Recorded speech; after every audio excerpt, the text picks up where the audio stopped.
Hello, welcome back to the Mr. Arsenal podcast for another match day watch along, and it is involving the title. It doesn't really involve. It's not an Arsenal watch along because it doesn't. It does sort of kind of involve Arsenal in one sense. In that it is obviously Manchester City at home to West Ham. This is one of the two games in hand they've had over us for a couple of weeks now because of the FA Cup semi-final. Well, quarterfinals actually. It was quarterfinals, wasn't it? Yeah, quarterfinals. When this came along anyway. FA Cup quarterfinal shenanigans for the international break. Yeah, a few changes. Ortega's in goal, no Edison, no De Bruyne by the way, but got Walker, Diaz, and Nathan Ake as a three. Jonathan Stones and Rodri in the CDM roles, just doing that lineups now, and then you got Mahrez, Julian Alvarez, Bernardo Silva instead of De Bruyne, and Jack Grealish. So we got Riyad Mahrez and Grealish playing the wing back roles, and Haaland playing up top. The guy is an absolute machine. And Edison is not injured, by the way. It's just the arrogance of Pep. He thought, you know what, it's West Ham. We're going to win the title anyway. The arrogance is now setting, basically. Fabianski is in goal for West Ham, so I have no hopes there. You've got Ogbonna, Tio Killia, and Alan Creswell in the back three. Who's playing the wing backs then? Bloody hell. This ain't good. Vladimir Carval, Downs, Palaqueta, and Emerson. No Declan Rice, out with illness apparently. So I've got Carval and Emerson playing the wing back roles. And then the front three of Jared Bowen, Mikel Antonio, and Pablo Fornals. Yeah, I'm a glutton for punishment because I know what's coming. I know it's coming tonight. I'm a glutton. That's all I'm saying. It's that bad. West Ham have 1, 2, 3, 4, 5, 6 outfield players they can bring on, plus a goalkeeper. Yeah, as I said, I'm a glutton for punishment, ain't I? Clearly. Oh dear, I know what's coming. I sad to say, I know what's coming. We all know Man City going with or without a fully fit West Ham squad are going to want the full West Ham tonight. Let's be brutally honest there. But you live in hope. That's all I'm saying. Live in fucking hope. One of these games in hand, one of these two games in hand they've got between West Ham, and Brighton in the penultimate game for them. One of them two, they'll drop. One of them two games, they will definitely drop points in, but it ain't gonna be. I don't think it's gonna be tonight. Sadly.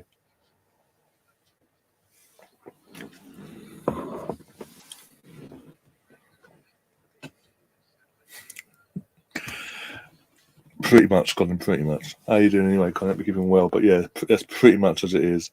We are hoping everything aligns. The blue moon pisses on, turns red.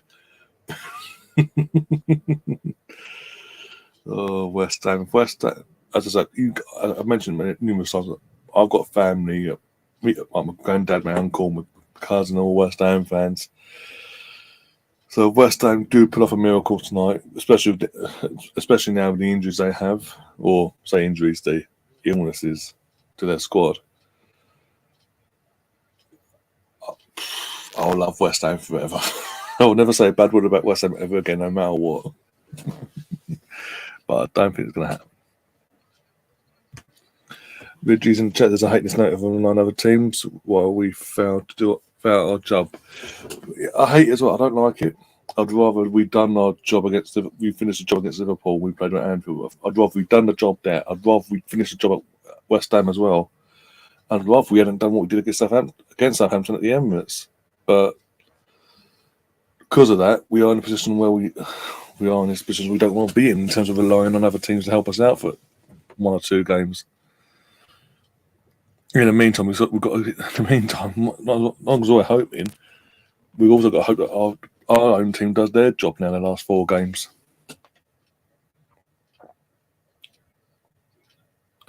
But the game has kicked off, by the way. 27 seconds on the clock.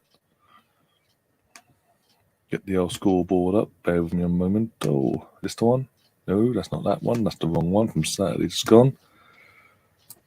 There we go.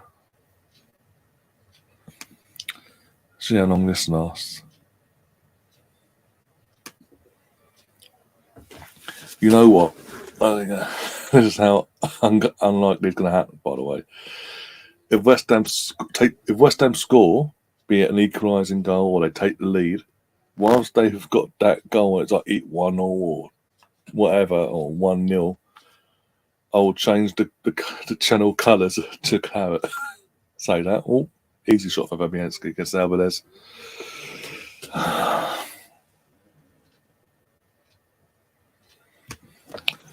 Man City should get point deduction and investigated again, playing a weaker team affecting the relegation battle.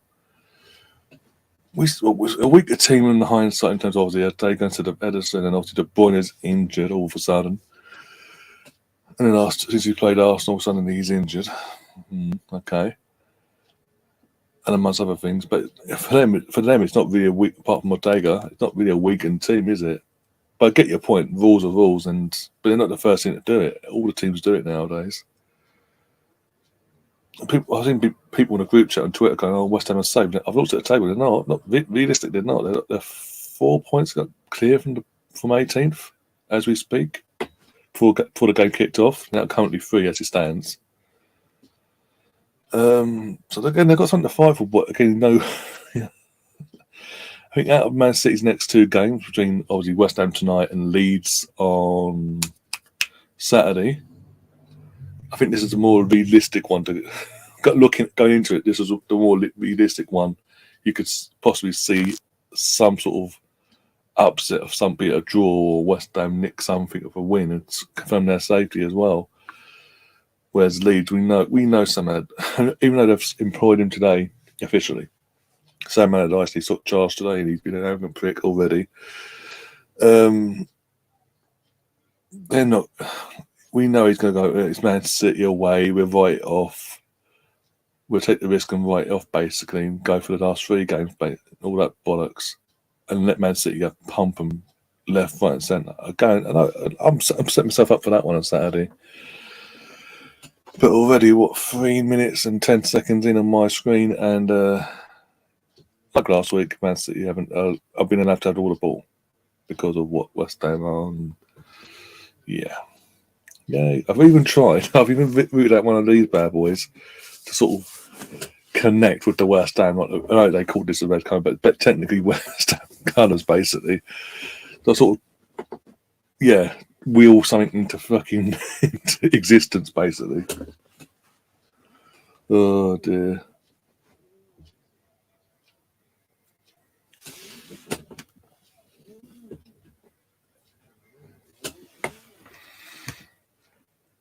Hammer's going to get hammered tonight, more likely, sadly.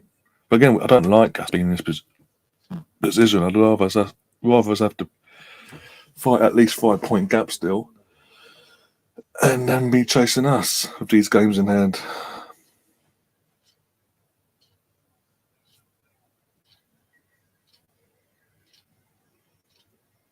But it is what it is. Antonio to play a blinder. Oh God. Oh, now we are fucking putting for fucking miracles now, aren't we? Oh dear, has it done? He ain't played blind all season. He's either been injured or he's just been crap in most of the games when he has played. Fucking this is so snug. I'm so bloated today. This is fucking snug. Don't like it. I'm bloated. Big shit. That's the thing. Shout out to Tony Adams, by the way. The reason this channel is called what it is. Obviously, what was it? Just after lunchtime today, he was officially inducted into the Premier League Hall of Fame. So, congratulations to Tony and Mr. Arsenal himself. In that, obviously, achievement. It was always going to happen. There's no way it was never going to happen.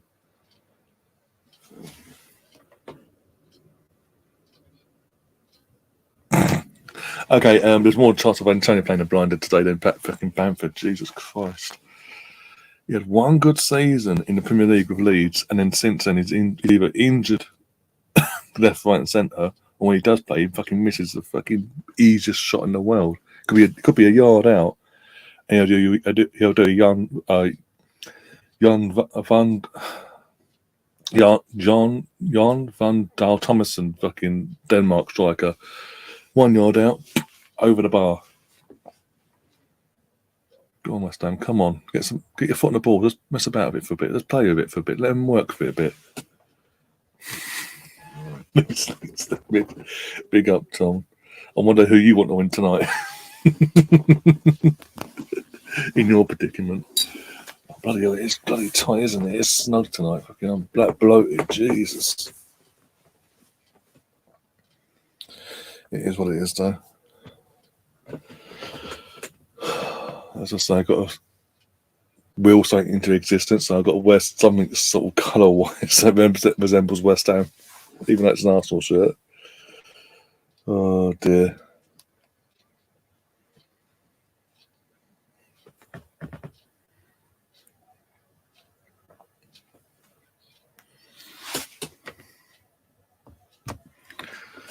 That's it. Let Man City tire themselves out so they only score 12 on Saturday. Oh dear, Sam.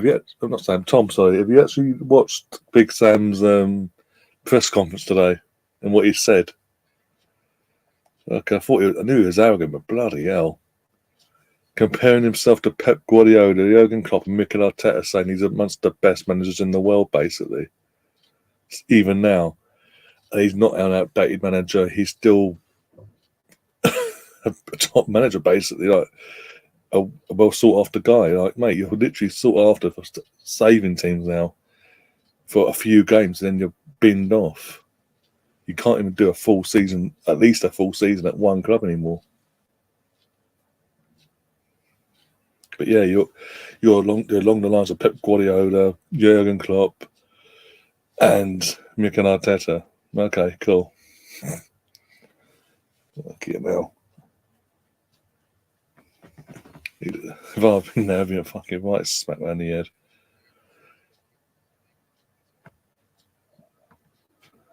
Come on, Bowen. Go on, Bowen. Just run it into the corner. Get some support. Yeah, go on, Bowen. Go on, Bowen. You mongrel. How did you fucking... How was you able to conceive fucking kids in general playing like that? I don't know.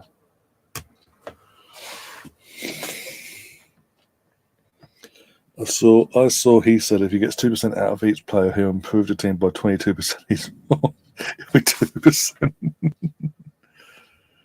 Oh my god. Oh, what a save from Fabianski coming back in corner. That was showing Fabianski's age actually, where you got the way you got down and scooped at it, just threw himself to the floor, threw a hand out just in hope. He's told the team to call him by his first name, so they're calling him Big. Oh dear. Also, he's had a kickoff as well. In his press conference today, because obviously, usually his assistant manager would be Sammy Lee, Little Sam as we were referring to, but Sam Lee, or Sammy Lee, whatever. But apparently, he's doing jury service, and even though Big Sam reached out and basically asked the judge to see if he could let him off jury service a bit early, the judge told him to do one, basically. No, it wasn't going to happen, and he's had a kick-off over it. It's saying it all in terms of going back to this game. It says it all about the West Ham fans, their supporters, their faith in it, their belief in the team tonight to get a result. The bottom part of where the way section is not even half full. Fuck's sake.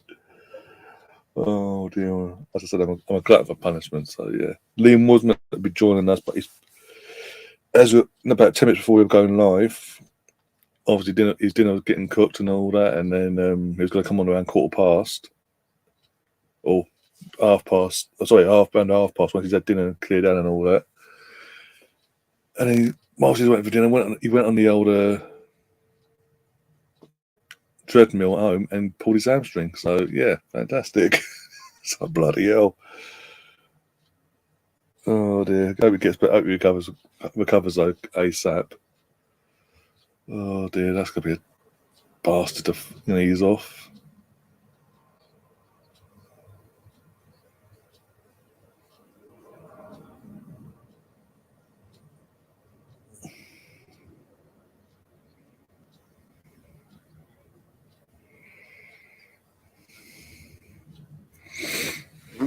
Oh dear. Let's put a bit of volume up on this. See what the commentator's got to say. But Ruben Diaz is now being called up for. He's made a foul on. I think it's on Tony by the looks of it. Whoa! When it was nowhere near the ball had already gone, and he's gone in for the challenge stud up. But he's been given a warning. He didn't make full contact with the player, but he went through him basically because he started to actually make contact with the player's leg or legs. He's been given a warning, like, don't do it again, but it's a free kick West Ham. There's nothing going to come up with this. There's no way. Ball's going to get hoofed in.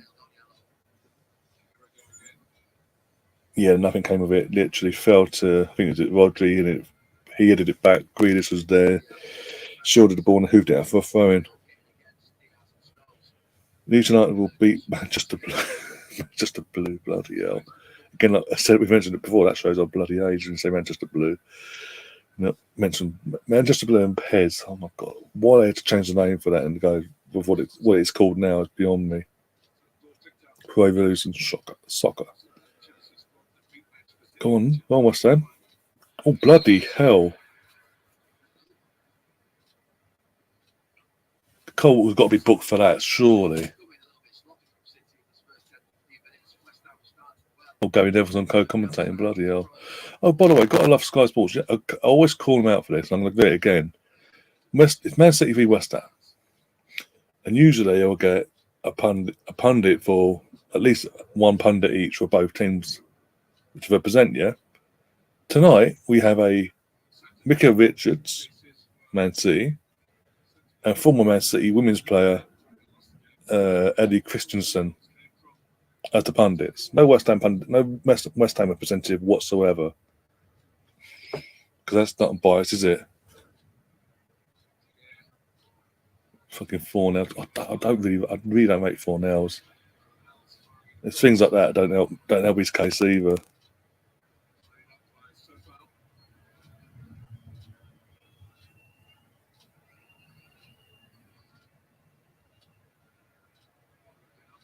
Oh, he's got to get like 4-0s again. Let's see who can do the job. Oh, he passed it to the right person this time. Yay! He didn't just hit and hope. Just try and fit the ball into the net somehow.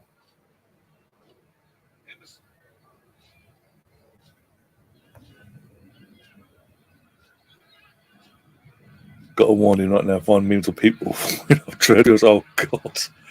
If I start seeing tweets tagged with it, Liam's tagging it by you, going on. Just bombard him for the first half. Just bombard him. Never realise. Oh my god! Thank God for that. Well done, Creswell. Get the block in there. Chris ain't got a soft spot for West Ham, but yeah, City for me. I wonder why. I really don't get. I know you're obviously you're born and raised, and obviously went to school around Highbury and all that, and obviously outnumbered by Arsenal fans growing up. I get that in one sense, but you're a Liverpool fan, and back this season, back in January, we found out that Man City have been investigated for financial doping, basically, and financial doping, cheating, whatever you can call it, to help them win the league titles they've won. That's helped them basically to achieve what they've done, and domestically wise, i.e., cheated you out of at least three league titles. 2013 Pellegrini's season, 2013-14, I think it was. I can't remember now. No, it wasn't 13. I can't remember. I actually can't remember. But nevertheless, they cheated you out of that league title under the league title under Brendan Rodgers. It's all confirmed because of what they've been investigated for. They cheated out of that one. They've cheated out of two other league titles under Klopp, like Man United as well. They've been cheated out of two titles under this regime and all that, under with Jose Mourinho and Ole. This is weird to think now. And you're all fucking back in City. It's like, you're mental. Especially Man United fans, especially, like, not only are they going for the three league titles in a row, something that's unique to United in Premier League history, but they're going for your treble as well. It's like, la la la, come on, City. They do what everyone's now expecting to do and win the treble, or just win the three league titles back in a row. the three-peat, you can't go at them anymore. But in terms of Liverpool, it's bizarre. It is bizarre in one sense. But I get it from when it comes to yourself. I kind of get it because obviously you've mentioned before that you was outnumbered. You went to school around by Arsenal, and obviously you was outnumbered by loads of Arsenal fans. You obviously been Liverpool. It was exactly a pleasant time, so I say. But still, come on. Looking at West Ham have already survived longer than what we did last week. Oh my days. Kevin De Bruyne, just beyond the subs bench, biting his nails and he's. By the way, it's spring. It's decent weather today down in London. Well, I know it's up in Manchester, but it's still decent weather by the looks of it. And he's wearing a fucking thick-ass jumper. Got a t-shirt underneath, jumper. Not the proper designer stuff as well, obviously, because it's what they are. And a fucking trench coat. If I'd gone fucking to the game on Monday, I'd be like that, literally layered up like that. I would have been melting. Oh dear. It is what it is, though. Yeah, going back to Nemesis point before though. If Leeds United beat Manchester Blue on Saturday on Coronation Day, they deserve to stay up. Full stop. Just on that. And again, I will never say a bad thing about Leeds ever again, no matter what.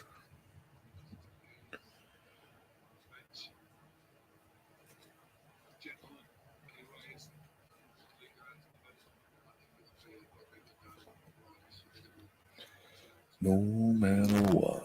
Do, do, do, do, do.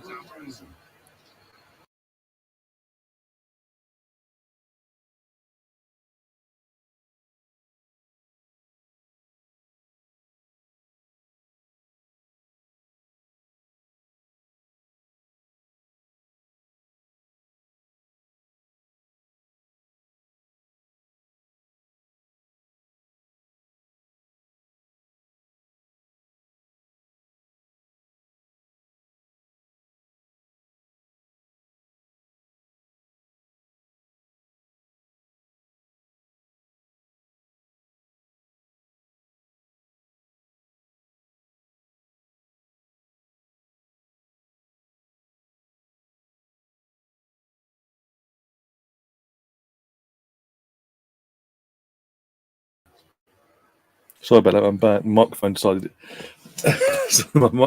it wanted to cut out while I was talking. I just turned, caught my eye. It's like, you bastards. Oh dear. But I'm back now. Hopefully the microphone decides to get its head out its backside. Not long now, Ryan. They're getting a whole new setup. And hopefully, touch wood, won't be having these fucking microphone issues with the new setup. A couple of weeks' time. Bloody hell. Oh dear.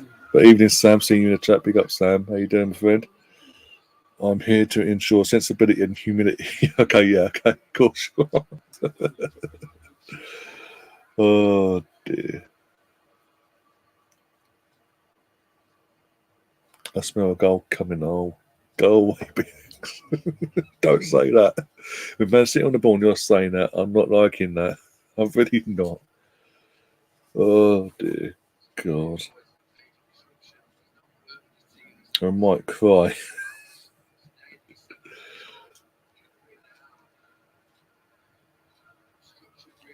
By the way, Liverpool v Fulham is 22 minutes in as well, and that's currently 0-0 as well in Premier League.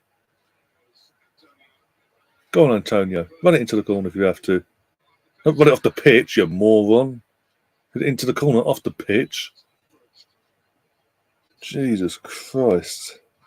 And in the WSL as well, for anyone that follows women's game as well. Chelsea are playing in their game in hand tonight, and they're playing Liverpool at Kingsmeadow, and it's currently 1-1. Liverpool took the lead as well. They took an early lead 2 minutes in, and Chelsea captain Charles got an equaliser. before half time, but we're now in the first few minutes of the second half. But yeah, 0-0. Yay.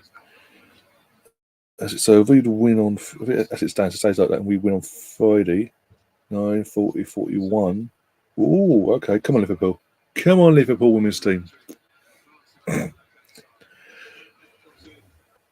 Oh dear.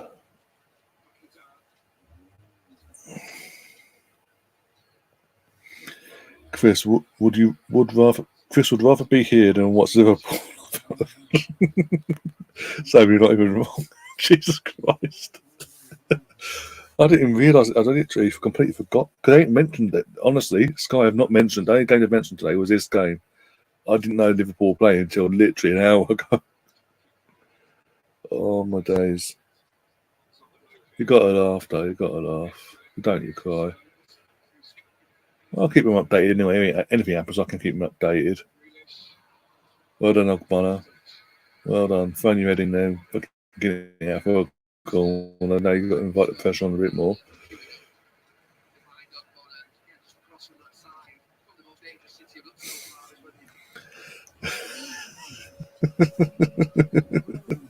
The chat's descended into chaos.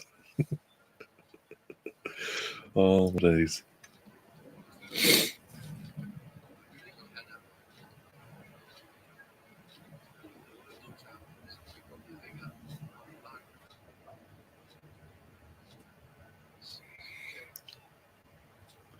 I mean, even West I'm surprised. I'm surprised that West Ham have survived this long, actually, with the no Declan Rice and other injuries, illnesses. I mean, not even injuries, it's illnesses. Three of Declan Rice and two others that have rung the changes for them. But they've survived this long. They've survived longer than Arsenal and Fulham combined. Fuck me. And we're their title rivals, apparently, and fucking Fulham are fighting for the European spots. Whereas West Ham are just. West Ham are saying that now. Fucking Arnold throwing himself in deep at the far post there. Bit too late, too much of a lunge over his own player to get to the ball, and thankfully it still went wide and over.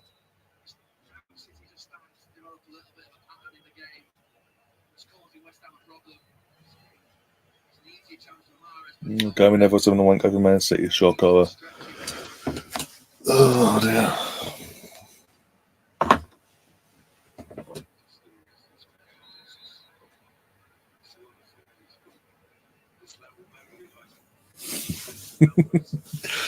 Jesus Christ. So what? That was like 5 minutes of Sam being in the live chat, and it's just the chat room's descended into complete chaos. Oh my god. Oh dear.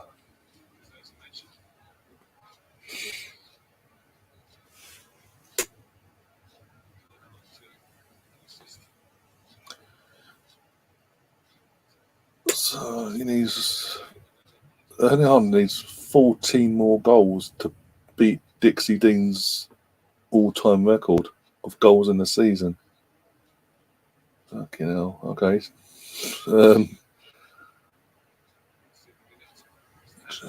Bloody hell.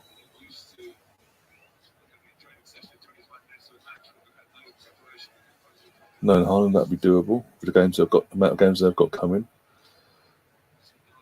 Special touch, what can I say?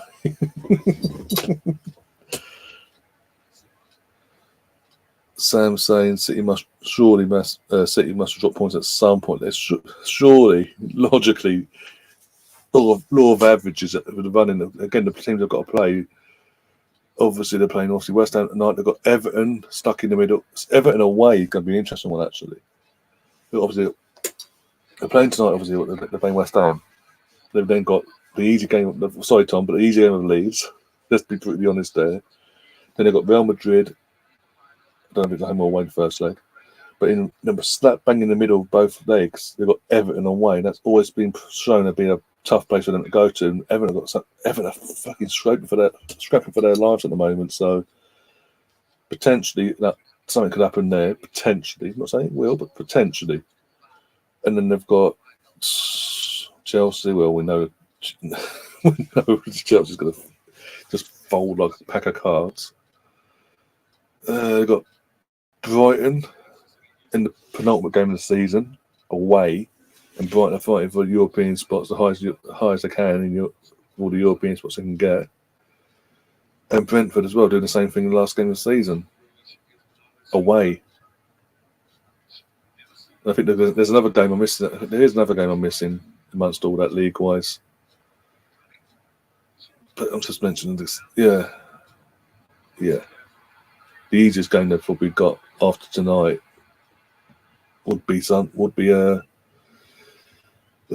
Sorry. Oh, Cafel's been smashed in the head. Bernard and the midget's fucking complaining. Tell him to have to fuck off. Of course he is.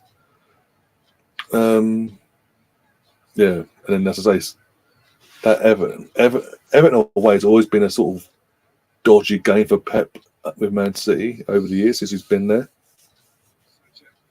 And let's be honest, Frank Lampard's Everton went there back in December and took a point from them against all odds. So Sean Dyer should have a chance of getting something next week. But we'll see.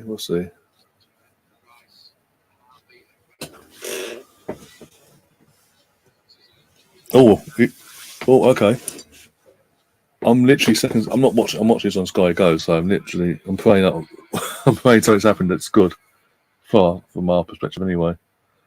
We've got Nemeth going bloody hell. Nemeth might be goading me into something.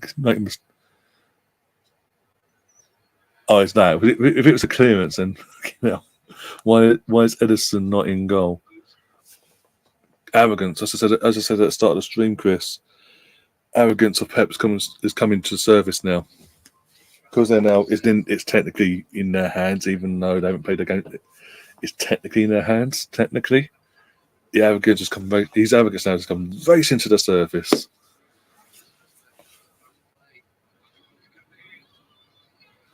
Why did not play that backbone? Again, how did you conceive children of Danny Dyer? The female version, by the way, if anyone actually snide comments in the chat. And you ain't got a brain cell to realise you could pull that back and beat 1-0 that way. No, you've got to have all the glory yourself. Bedford City are 2 down. Oh, bloody hell. They needed to win tonight to confirm their playoff spot, didn't they? Otherwise, it goes down to the last game of the season.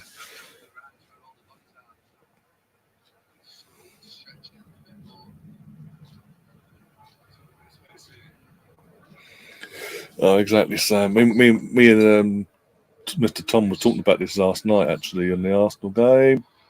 Good save again from Fabianski. I think they got hit the post, one or two. Fucking hell, look at it. Yeah,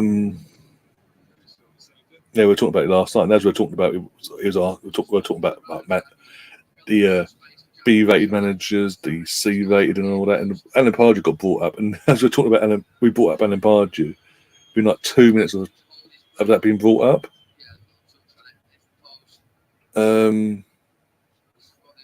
News broke out that obviously, from one report, basically saying, Leeds are looking into bringing in Sam Allardyce or Alan Pardew, and I just burst out laughing. I'm sorry, I'm sorry. If you get Alan Pardew, you're all but done. Big Sam's saying something, but Jesus Christ! And then the Big Sam to go in his fucking press conference today and go, "Yeah, I believe I'm of the same standard of a Pep Guardiola, Jurgen Klopp, Mikel Arteta, in terms of I'm of that ilk, basically.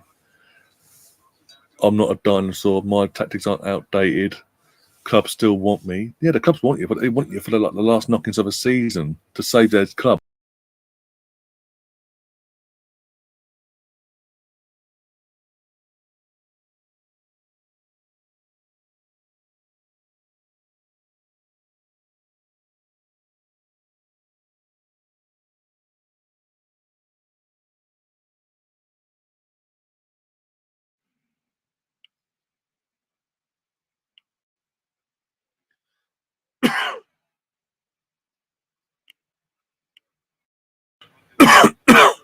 There we go. Yeah. That means Man City came close then, because Man City on the ball now, and you're going, oh my god, so close. Yeah, I don't know what. It's twice now. Every now and then this happens, it pisses me off.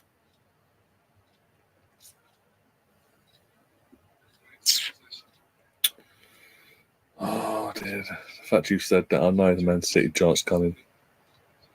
A silent rant. That's one way of doing it. Oh my god, off the post from Rodri. Oh my god. Oh my days, thank God for. Oh, it's coming, isn't it? It's coming. The inevitable is coming.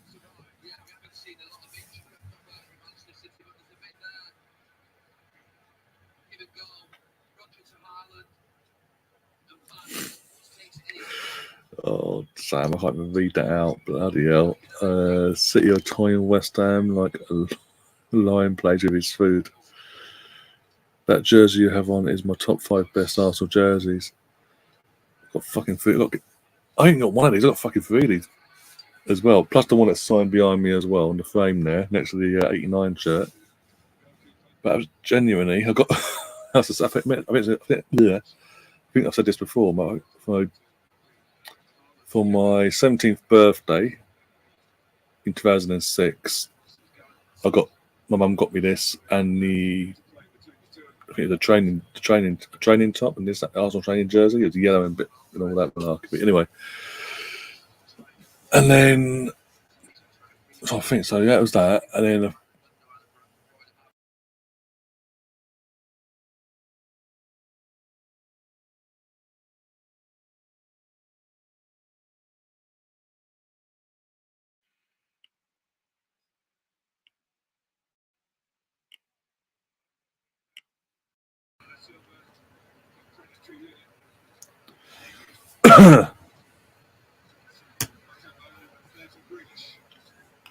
Yeah, as I say, I initially got the first one I got given on my birthday, my 17th. And the other two, I just got randomly given to me from other friends and family and all that. One of them was a few weeks later. I won't go say them because obviously it's birthday. I'm not going to cause the angst there. This third one, I don't know how the third one came about, but I just randomly got a third one. I was like, oh, okay, cool. Yes. 6 I was married with 3 kids. Fair enough. Oh, I was 26. Oh, my days. Making me feel old, obviously saying old, but making me feel old now as well. Oh, dear.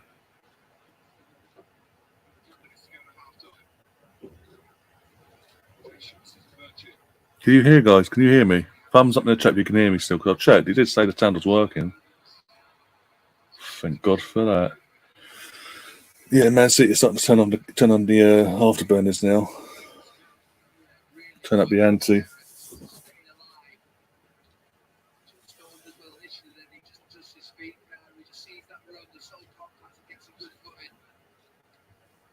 You're good. Okay, cool. Just making sure. Set piece goal conceded. Oh my God.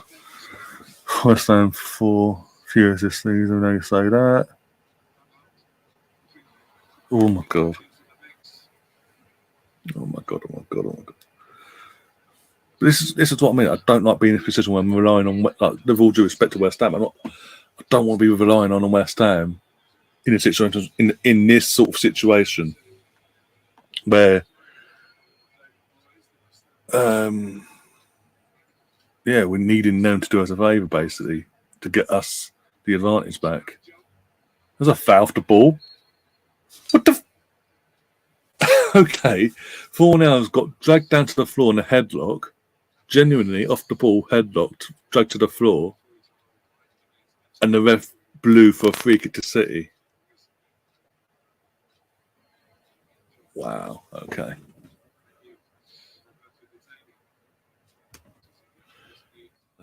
Chris mentioned something before.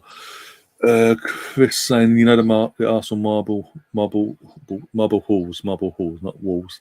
Kit a few years back is one of my favourite jerseys. I really liked it. A lot of fans hated it. Oh, Sam loved it.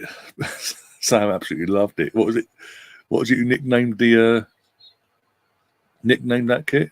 I didn't mind it in terms of I got used the history, so I was like, okay, I don't mind it, but I never didn't buy it myself. But it was that lockdown. Yeah, it was a lockdown season awake or third one of the two. But yeah, Sam had a special name for it. if you think about it, and the think about this, who our sleeve sponsor is, and then you'll probably figure out yourself. But Sam might tell you beforehand.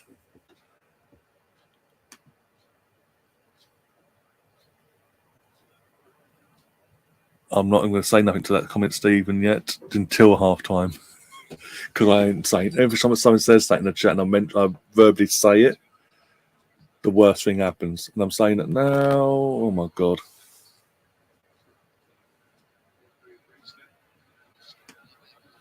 Yeah, the players. Yeah, I get you mean like the players' version of it as well. Look better than the non-authentic one. Like I said, I didn't mind it, but obviously, yeah, it didn't bode well when it was lockdown season, building the channel up and all that, and obviously Sam was coming on with. I think was that the season we reviewed kits as well? Was it the year after that, Sam? When we did we need to bring that back this summer actually with the kit rankings. Use a tier thing as well and all that. Bring that back in the summer when all the kits are released. Was it that one or was it the year after that we did the ratings and all that? With me, you, John, and what's his name? Harvey, the United fan. And you just had a way of literally cussing out everywhere, every part of the country, basically. Goal, Liverpool. Oh, Liverpool scores. So Chris will be happy. Be very happy if that's the case. Have a look. Who scored then if that's the case? If it's been announced because VAR and all that crap.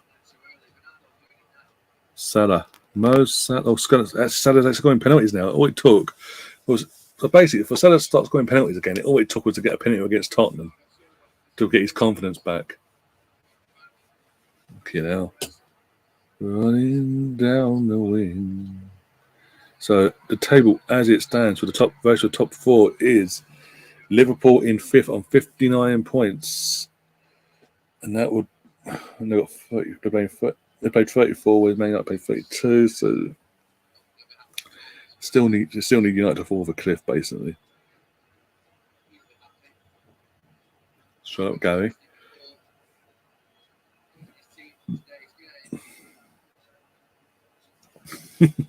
So I didn't see. I literally looked up and saw a goal in the chat. I was like, oh god, no, no. Oh dear, but it is what it is. So yes, 59, 60, 61, 62, 63. So they're 4 points off of Man United, but Man United got 2 games in hand, so they still need them to really drop off in 3 or 4 of them games, basically, of their remaining games.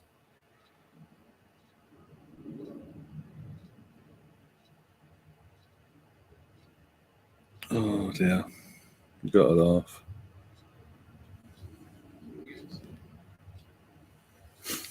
Your club like this. As I said, Sam. In one sense, I get. As I said before, I get it. In terms of Chris, I get it because obviously he grew up in the Arsenal area. He went to school near Highbury and all that. So as a Liverpool fan, as a kid, outnumbered by very, very happy Arsenal fans back in the day. But he's a fully grown man now. And we found out this actual year that Man City have been financially cheating to help them win go on this dominance of what they've done in England, like all the league titles they've won and the cups, etc., etc. And but apparently that's okay, being cheated out back in Man City to win the league, even though you're finding out that they've cheated you out of 3 league titles yourself. Like from Liverpool perspective, under Brendan Rodgers, 2 under Klopp, you've been completely cheated out of them league titles. And obviously United is the same as well. But that's okay apparently because Arsenal in the title race. Like, oh come on, behave yourselves. Manchester have really have a really poor away record. It's even harder now with no Martinez for the rest of the season as well. No Lisandro Martinez. And fucking Rashford keep going down with the hamstrings and all that. Muscle injuries every other game. And then Casemiro keeps getting sent off every other game as well. I swear Casemiro gets sent off again between now and the end of the season. It's a massive suspension that will obviously carry over to the start of next season. Sorry.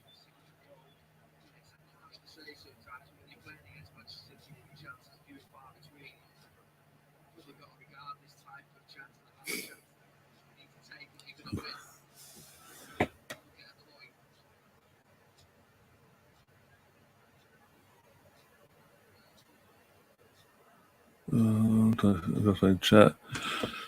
Why would you want Liverpool to get top? I'm not saying I want them. I'm reading because obviously Chris is a Liverpool fan, so obviously I'm keeping them updated on the current predicament of Liverpool for based on Champions League and all that. But there's slim hope still and all that. Keeping them updated. That was all I was saying. I wasn't saying I personally want them to.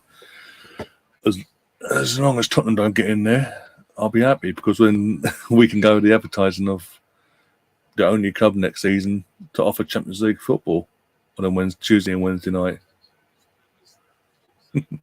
So please don't let Tottenham back in it, Man United or Newcastle. Please finish the job off over the last 4 games respectively, or in Man United's case 6.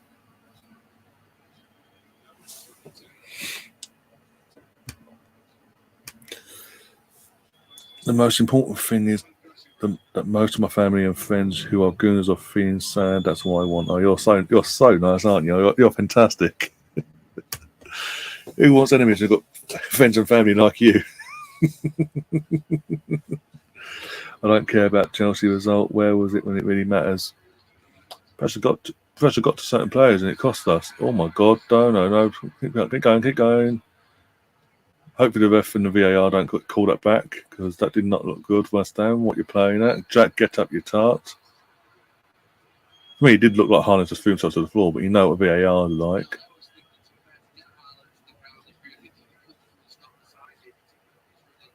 It did look like he just threw himself to the floor. Yeah, he just threw himself to the floor.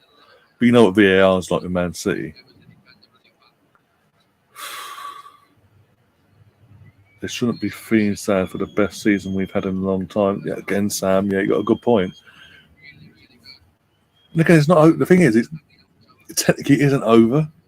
We could still lift the league title if Man City get cocky and drop points and Pep overthinks things, or the Champions League has a big effect on them, not just injury-wise, but fatigue-wise in general. Because even look, let's not get twisted. Yeah, Madrid aren't having the best season domestically. Let's not get it twisted there. But the Champions League for them is like Liverpool for Champions League as well. It's their bread and butter. It's in their DNA. It's bred into the players that they bring them in.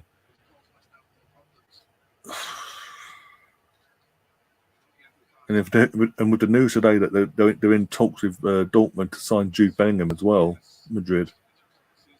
Jesus Christ! They are starting with a team with a club with no money as well, financially held back or whatever.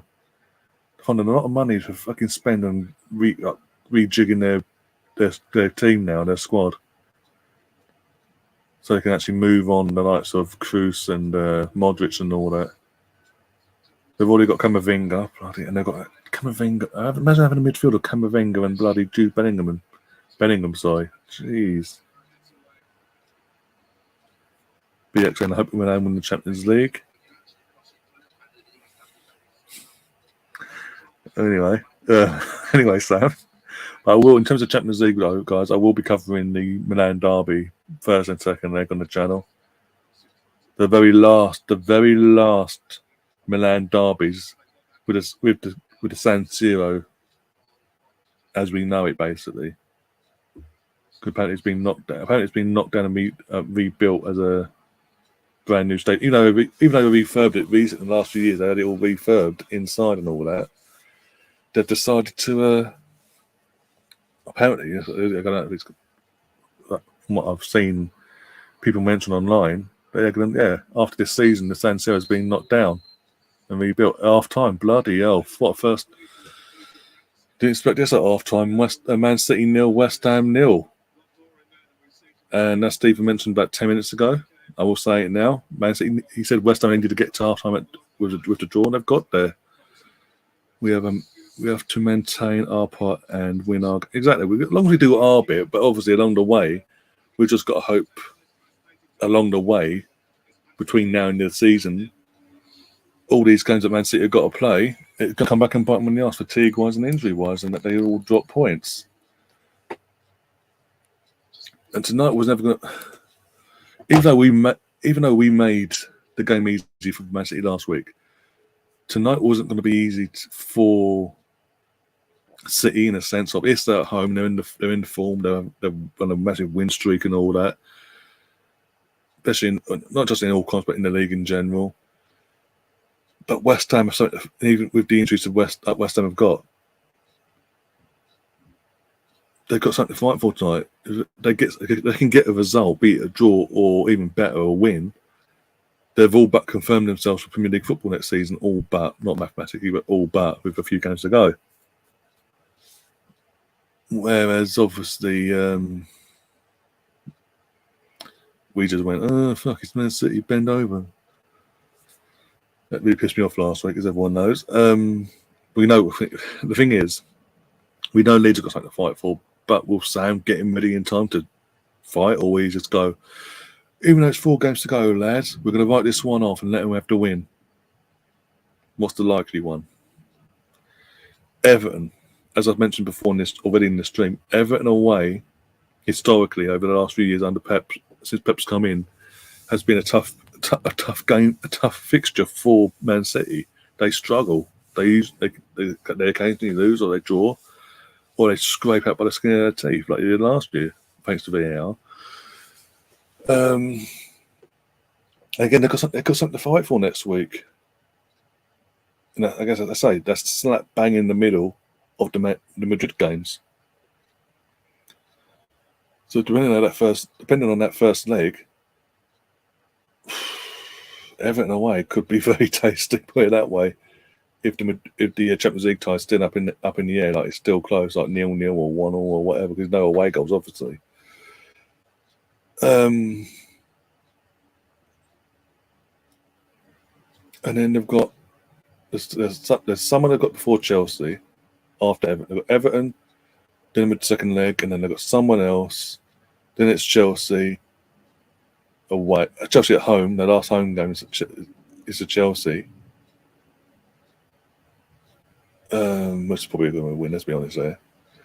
But then they've got their last game in hand is against Brighton away, and Brighton, as it stands, they've got something to fight for in terms of finishing in the league as high as possible for either Europa League or Conference League football, or even because they've got a few games in hand as well over Liverpool and all that, even possibly push somehow getting as close as they can at the Champions League. That final spot, if Man United were to slip up, they could be in and around that area. Sorry. Brentford the same in the last game of the season. Brentford away.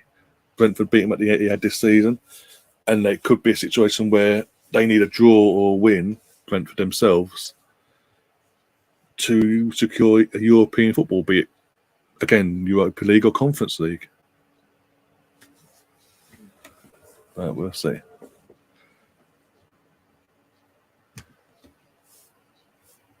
Tony Adams is a Hall of Fame inductee. Yeah, we got inducted this afternoon. MFBX, sorry.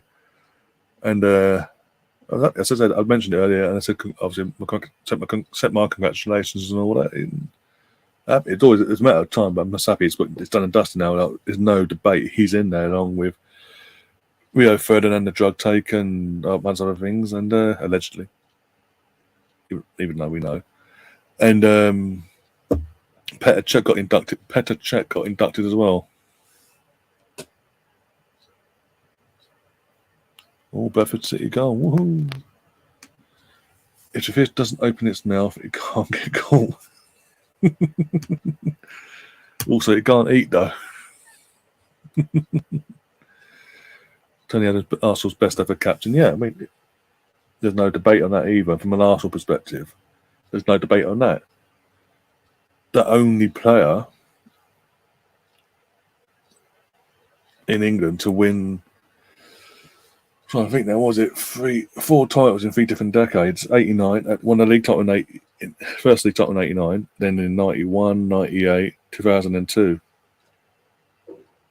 Spanning over 3 decades, he's won 4 league titles in 3 different decades. That is mental. Plus, again, not just league title wise, but in general, he's the most successful Arsenal captain in terms of silverware ever. You've got the 4 league titles. You've got the League Cup and FA Cup. So what is it? 4 league titles. That's 6. European Cup Winners' Cup. That's 7. FA Cup. 98. That's 9. 10 with the 2002 FA Cup as well. That ain't bad going. Let's be honest. That ain't bad going at all.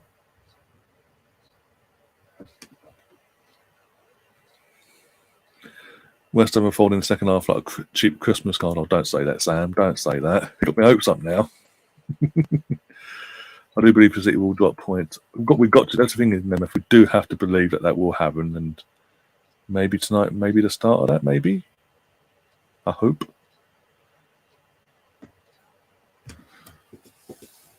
Andy Cole should be inducted. Should have been inducted before Ferdinand, but obviously, yeah. As Chris says, Andy Cole is most underrated player. Yeah, the only reason Ferdinand gets it being inducted quicker ahead of someone like Andy Cole is because of he played under Fergie at Man United. Won the Champions League and this, that, and the other. Let's not forget he basically screwed over Leeds for going to United. By the way, the rivals for cheap. Also screwed over West Ham as well, but never here nor there. But yeah, again, the main reason why he was inducted quicker than Andy Cole because he played for England more. Let's be brutally honest there. Let's forget what he did in 2000. Was it? Don't think what it was now. What he got done for in 2003. It was it 2003 when he got caught out because it was January of 2004 where he went on that 18-month ban, wasn't it? Was it January? Yeah, January 04. I think it was January 04. Yeah, his last game. Yeah, it was 04. Yeah, 03-04 season, January 04. Away to Wolves was his last game of the season before he had to serve out his 18-month ban. And we all know what the ban was for. It wasn't just for missing the drugs test, but obviously then failing it and finding the stuff in his system and whatever. But that's because of the success he had once he came back from that ban that he had with Man United after that. That's quickly forgotten, apparently. Sammy Hyypiä is underrated. No one really speaks about him, even Liverpool fans. Yeah, it is weird how he does get sort of pushed to the side, especially when you look at the centre backs that came in after him as well. Was it Skirtle and who's the other one? Skirtle and who was the other guy? Both. What? Oh, I can't remember the other guy was now. But both, basically, in my opinion, both crap. Yeah, and exactly. But in terms of a footballing perspective, outside of that side of things, he was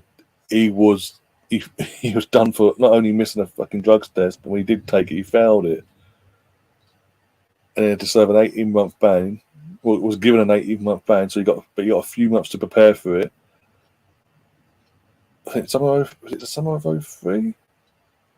He got found guilty. Something like that.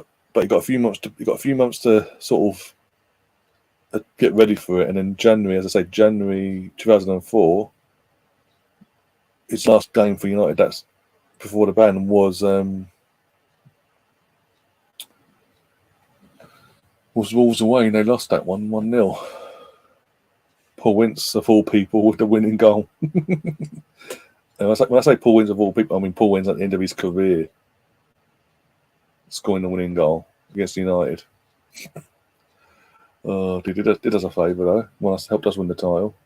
John Arvisa. John Arvisa was I've got to say again, he was a quality player in terms of his free kicks, but he was a bit of a calamity though when it comes to fucking own goals. I say calamity, but they were spectacular own goals as well. As much of a calamity as he was defensively sometimes, and especially in a Liverpool shirt, as I say, it was he'll say Skirtle. Oh Jesus, Skirtle was awful. Hingham, bloody hell. Heskey next. Oh God, Jesus Christ. Lauren was quite. Lauren was massively underrated. In terms of that, if you think back to that era, especially after Lee Dixon retired and all that, after 2002 season, and you got to remember that 2001-2002 season, Lauren was brought in as initially brought in. He was a midfielder when he brought him in the summer of 2001, and he was straight away told he was being converted into a right back. He didn't complain, got on with it. But Wenger used that season then between obviously easing Lee Dixon out of the not out the squad, but as in taking this, letting him know that obviously we've got someone we believe in. You don't have to overdo it and play every single game. But Lauren took to the new position like duck to water, and he was actually perfect. And when Lee Dixon did leave us, between him leaving and obviously Lauren then playing for the next few years before he left as well, in 06 I think it was. He was I'll say 05-06 was his season where he was a bit injury prone, so we say, but the only one, and he ended up leaving for nothing. I think it was, and he had a few million quid, something like that, to Pompey. But he was massively underrated, and considering he came in after Lee Dixon, and he, as I say, he took to the position like duck to water and modelised the right back role basically to what Wenger wanted. So we had not only that, we not only did have Ashley Cole doing what he did on the left hand side, but bombing forward as a overlapping Perez and all that, and being able to get back and defend. We also then had that with Lauren as well on the right hand side, overlapping Lundberg and all that. It was we were lethal, and he was, like I say, he was massively underrated. Gilberto Silva as well. I think initially he was massively underrated. Sorry, and only until 2005, was it 05? When he was out. He was out for a spell in the 04-05 season, or was it 04-05 or 05-06? Some point in 2005, he was out for a spell, and we suddenly realised how important he was. I think it was 04-05. But we massively realised how important Gilberto was to that midfield. And then, obviously, once we moved on, we started appreciating Gilberto that bit more. And what was it? The first season at the Emirates, he was a goal scoring machine. He went from scoring barely any goals once the Blue Moons all basically, and then 06-07, our first season at the Emirates Stadium. Sorry, he was hitting them in. He was sitting them in for fun. I believe he actually hit double figures that season, just the league alone. It was mental. And then obviously Wenger let him go for nothing, and £500,000 he let him go for out of nowhere. By the way, our new captain after Henry left, and then decided with a year left in his contract not to renew it, and then initially announced him as a new captain full time, and then 2 hours later decided, no, you're off. You're going to have a cost for £500,000, and gave the arm back to William Gallas. We all know how that worked out. Especially after that season, as I say, the first season at the Emirates, that season he had double figures and all that, and goals as well. And as I say, going into our second season at the new stadium, you announced him as a new captain, and 2 hours later you decided to change him on and send him on. It was bizarre. Especially when we didn't have Diaby back yet either. We had a young Denilson still. It was just coming in as well. It was weird, but it is what it is. Yeah, we said, as I'm saying, free kick wise, as a someone, he was basically like the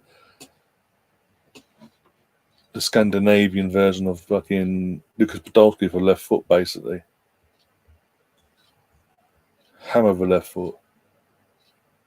That's what I was saying earlier in terms of John O'Reilly. Not defensively. Defensively, he was for what so-called fullback. He wasn't all that defensively, but when it comes to like the free kicks and just in general attack, he was all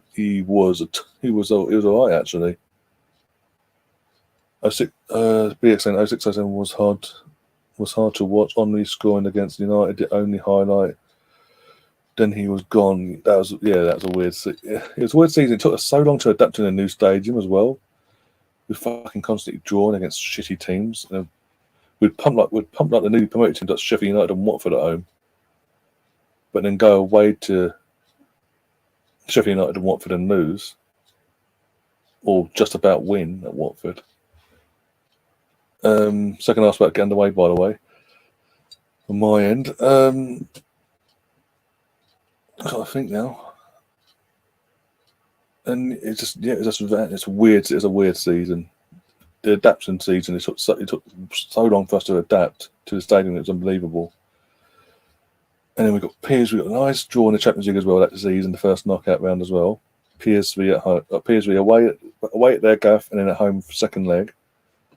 Because we'd won our group. The Champions League wasn't an issue in terms of adaptation, apart from one game where we just constantly 0-0 or whatever in the group stage. Apart from that, but we had 20,000 shots at goal, which wouldn't go in. Apart from that game, yeah, as I say, got PSV, and then we all what happened. Obviously, went there first leg, lost 1-0. Second leg, we had all the big guns available, no injury going into that second leg, and then we got back. Eventually bombarded, and eventually score 1-1 back in the tie. Well, hey, and then out of nowhere, in the dying minutes of the game, totally against the run of play, fucking Alex scored, fucking prick, and knocked us out. In the pretty much because he could have got knocked out the FA Cup so early that year as well against Bolton. Fuck me. Yeah, our season was basically done then. It was just like, let's make sure we don't fall out of top four, basically, even then. Keep the momentum going. 07-08 was out of the two seasons, really. 07-08 was a better season until the end of the season when we fell off a cliff. And now Munya showed his true fucking colours as a shit goalkeeper.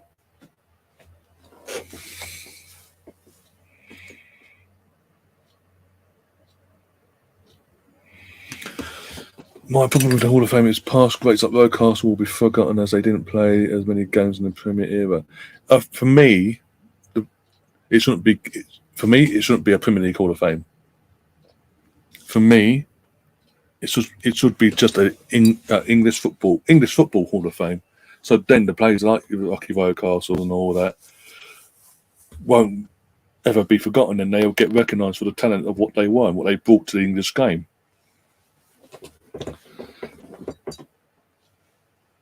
Hey, Premier League got to make that money, haven't they? That's all it is. That's all it is. That's the only reason why they've used the name Premier League Hall of Fame, Premier League wise, is because it's Premier League. Well, it must get us that money in. But it should be just the English Football Hall of Fame. But hey, it is what it is. Throwing West Ham here, can't. Lobbed it in, done nothing there. Nope. Rodrigo carries it out and then hoofs it down the pitch. Alan Smith as well. He wouldn't get a mention in the Premier League era, would he? Let's be brutally honest there. Oh, please defend West Ham after all that. Please defend. You can't visit it. No, yeah, there's that as well. Fancy having the Hall of Fame with a public on voting for the players that are inducting into it, but it's not a physical thing. It's just a visual, basically, like the name itself. Goal 1-0. Oh, for fuck's sake! West Ham, you had one job tonight. West Ham, please, you pricks.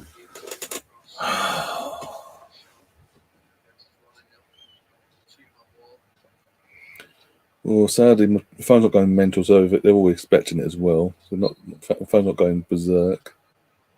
Fucking joke. Okay, as well. Oh, where was the defending? Seriously. Oh, fuck's sake.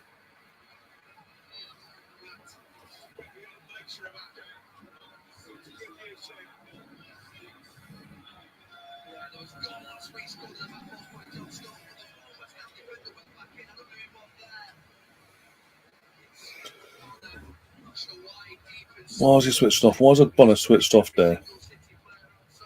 He's initially man marking, okay, and he feels a nudge in his back. Instead of going, no, I'm going to go back and defend and make it hard for you, he goes, okay, I'll step forward and get next to Mahrez instead. What a joke. Well, that's it then.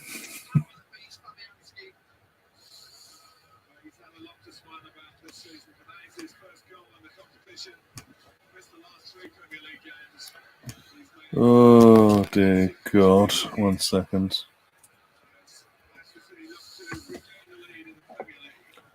We're doing a Poznan? No, I'm not doing a Poznan today. Okay, the first.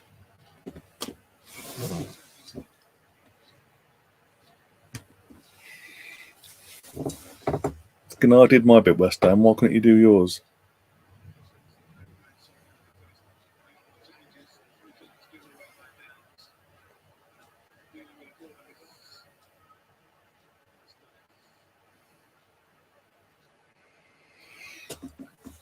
Oh, wow, this is quality. There's a good ball into the box, don't get me wrong, but Bonner getting touched in the back and then going, okay, I'll back off you and let you have the space. Like, come on. Bit of a joke, if you ask me.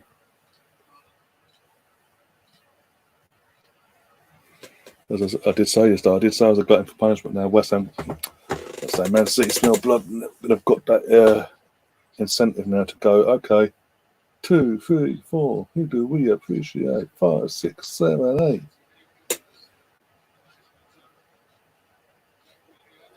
Oh dear, it is what it is, though.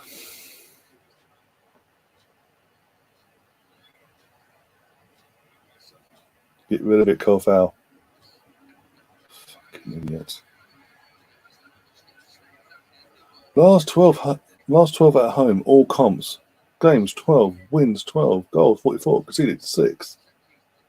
Yeah, it's easy enough to go back to only 12 games in all comps since they last lost. Yeah, don't include all the home games this season, will you?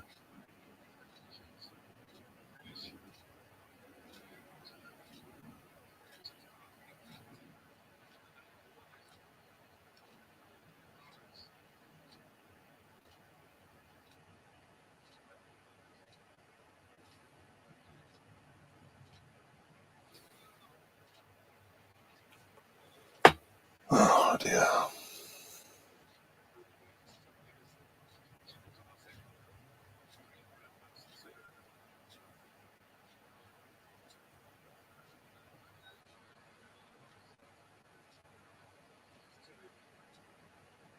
Yeah, they're setting up the gas again now in Man City.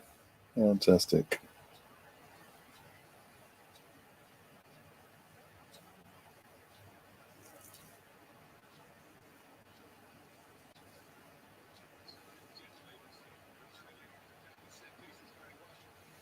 Yep, even Andrews lost a plot on Twitter over West Ham conceding. He's actually tweeted out pathetic goal to concede after all that hard work. Nothing ball into the box as well. What are you doing, Fabianski? Fucking hell. Grealish. Oh, Nemeth, behave yourself. Let's have a look at the WSL while you're winding me up in the chat. Oh, piss off, Chelsea. Oh, it would be Sam Kerr as well. Sam Kerr. Let's give an award for fucking scoring 8-minute goals. Jack should have done better.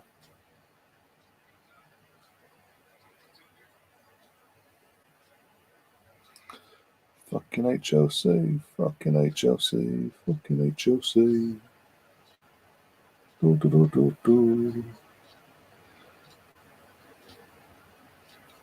Just looking at WSL table as it stands as well. Arsenal and Chelsea both got 2 games in hand over City, and obviously United as well, but more like with catch City, both catch City technically. If we both won our games in hand, or 2 games in hand, sorry. Yeah, if Arsenal won their 2 games in hand over City, 39, 40, 41, 42, 43, 44. Oh yeah, okay, we're still doing that. Okay, we've got obviously win our bloody league games in the process as well, but also win the games. Let's win in between the games and then, but also win the games and then as well. And we're fucking there. What hey? And it's full time there at Chelsea between Chelsea women and Liverpool. Liverpool bottled it at the end, then gave Chelsea the win. Fantastic. Liverpool still 1-0, by the way. Any other games to touch on? Burton 1, Cambridge 0. League 2. Crew 2, Bradford 2. I think Nemeth mentioned that already before. La Liga. Atletico Madrid are beating Cadiz 1-0. Griezmann with the goal in the second minute, 12 minutes into that game. Valencia and Villarreal drew 1-1. What does that mean for Valencia and their safety ambitions? Still goal difference keeping them out of that relegation zone. Bloody hell. Getafe winning against Celta Vigo. Remember Celta Vigo? Celta Vigo used to be a decent team, La Liga team in the Champions League back in the day. See, back in the day, in the late 90s, early 2000s, they used to be a decent little team. Then had one bad, then suddenly they had one bad season when they got relegated, and then it became that for 2-3 years. The yo-yo club of La Liga, they went down, then came up. When they came up, they got into the Champions League, but then they went back down again. But then they came back up, and now there's just a team in La Liga now. They're not what they once were, basically.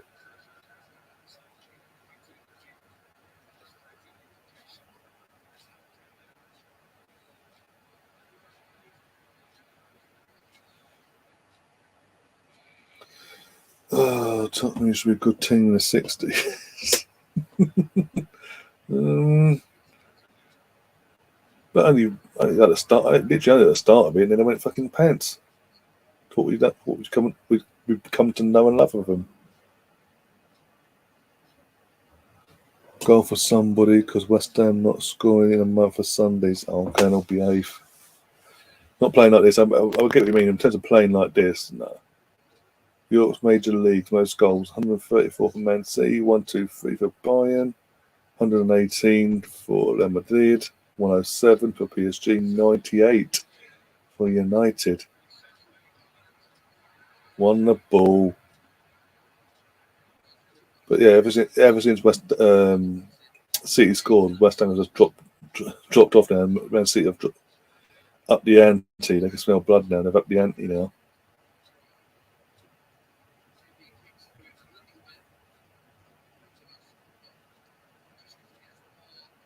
Leeds used to be a good team in the 90s. Oh dear. Again, they were good. They were good for one season, and they fucking dropped off a cliff. They won the old Division 1 title before it all updated to Premier League. It all got rebranded to the Premier League and all that. They won the old Division 1 title, as it what is now the Championship. They were the last ever team to win that, as it was the top flight division back then. I think D'Antonio's crap.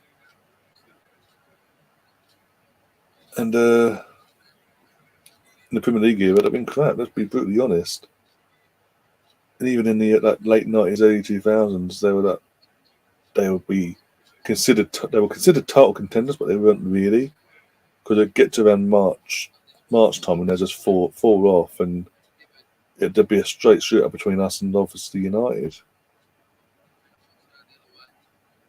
And on the odd occasion, that one season in 2002, when Liverpool got second instead of United. Go on, in now. For fuck's sake, a foul. Got a corner out of it, but for fuck's sake. It's the easiest fucking ball in the box to pull his fucking hamstring. Of course he has. By the way, Liam's not watching the mate, I can't watch it. It's like stabbing the pain into us. Oh dear, at least it's not. That's what Liam just said to me, by the way, on WhatsApp. And like, I'm a glutton for punishment. I was just like, you know what, fuck it. I did say to him though, because as I say, he was meant before he'd done his hamstring. He was meant to come on after he had his dinner and all that. If it got to like 2-3, I think if it got out of control like 2 or 3-0, and looked like thumping was coming, I would have switched off. I would have ended the stream and just gone, okay, we tried our best here, guys. It's not bother now. See you later. Bye. But then West Ham at half time gave me hope, and then they took it away. As soon as they gave it, they took it away.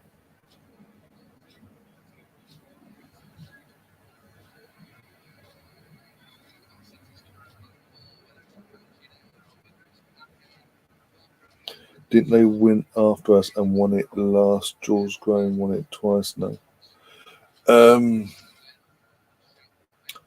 89 we won the league. What is now we got the championship. It was before the Premier League was formed. They won the last ever league title of what is now regarded as the championship. When that league was the top division before they did the breakaway league, where it's now the Premier League, or was it back then the Premiership? And so yeah, in '92, and then obviously, so the 91-92 season they won the league title, but it wasn't regarded as the Premier League. But the second, obviously, they went into the following season defending English champions, but not Premier League champions. Yeah, they've got nowhere near the title since. Then they went through that turmoil of bloody. Just put my West Ham Leeds ticket. Right, that's an easy one for West Ham then, or ball 0-0 draw. Take your pick, depending on the situation of both teams.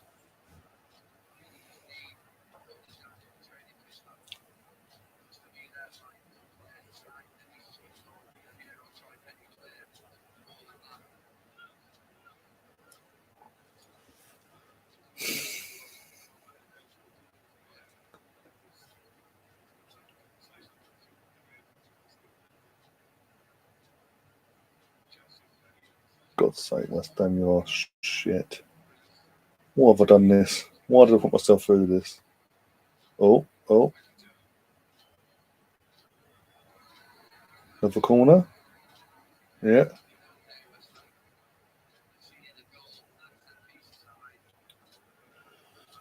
Oh dear. Oh.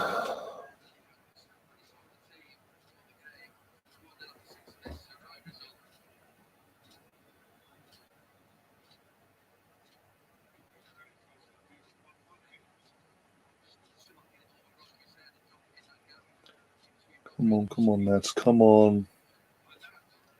Another corner, surely.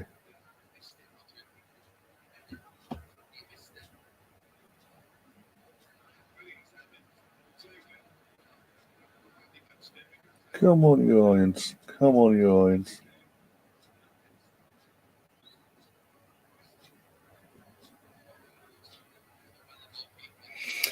I say it before, I say it again. I don't rate the second choice goalkeeper for City in Ordega. I don't rate him at all. He is suspect as anything. Chris, you have a snake. Yeah, he is suspect, that Man City goalkeeper tonight. He's dead to be tested. So I've seen it throughout the season, and yeah, nothing tonight said any different. He's suspect. He is literally suspect as fuck. He makes Almunia look good, and that's saying something.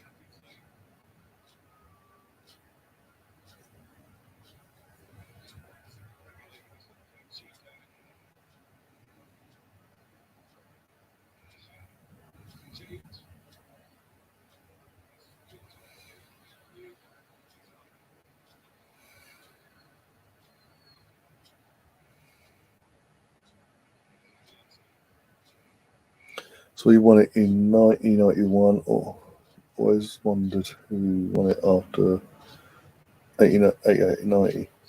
So we won it in, obviously 89, we won it. The 88, 89 season, we won the league, obviously. 89, 90 was Liverpool. Then we won it back. We gained the Premier League. Premier League, the league title, sorry. Division 1 title in the 1991 season. And then the 91, 92, the season before we went into the Premier League, the Premiership or whatever, was Leeds United, and then obviously Premier League came about, and the first ever champions of the Premier League or Premiership, as we all know, sadly, was Manchester United.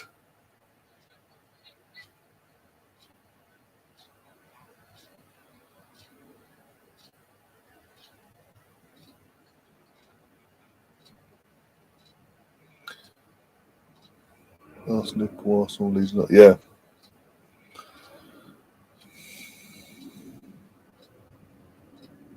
Yep, 3-2 at the bridge. Was it at their place as well? 3-2. The one game Tony Adams missed that season, and we fucking lost because he's been held at Her Majesty's pleasure, as we all know. And that 91 team. But the thing is, I don't get why even Arsenal, to an extent, don't celebrate that 91 team. That title winning season. They don't really. All the other seasons, that history, they celebrate like the 71 team that always gets celebrated that season, always gets celebrated. 2002 gets mentioned, 2004, 98, they all get celebrated, league title wise. But for some reason, 91 just goes under the radar for whatever reason.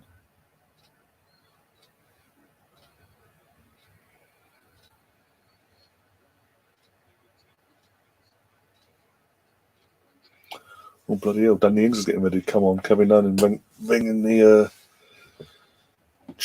ringing the tactics through his head.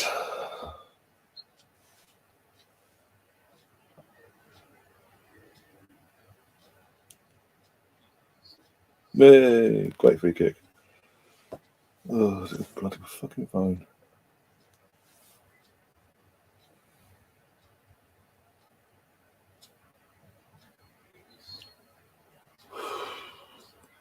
And sorry. Well, I mean, Bog useless, as always this season. Sort of become accustomed with Antonio being Bog useless. Fucking first off, I had a chance to run the ball into the corner and get some support. No, I'll run it off the pitch.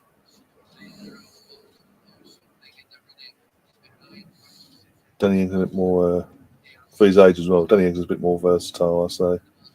That proper fox in the box, so try something different, see if he can get on the end of something, if something comes his way, maybe. But West Ham have to get the ball first before that happens, for that to happen, sorry.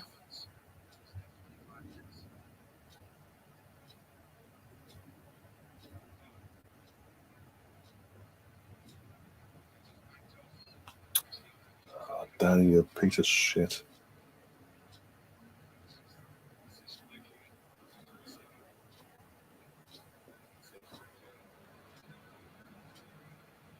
Yeah, sorry, that's Sam's comment about Alan Smith's half-turn volley in the '94 European Cup Winners' Cup final. It was, it's phenomenal. The way he just took it, comes at him, just the way it just drops, he just says, "Okay, bang." So as I said that, I can help it. It was like, oh, bloody hell. And yeah, it's just like the shock in his face. He obviously he's gone and he's off celebrating. Like, fuck. Arsenal further question: what team would you play against Newcastle on Sunday? It's an hard one because we don't know the situation with Gabriel. We don't know if it was just a muscle strain where he needs to sort of rest up for today and reassess tomorrow, sort of thing. or is it a natural injury? Pass the ball, Quetta. Pass it. Oh, for fuck's sake, you're useless. How the fuck did fucking Leon get, what did he need, £50 million for you? Useless prick.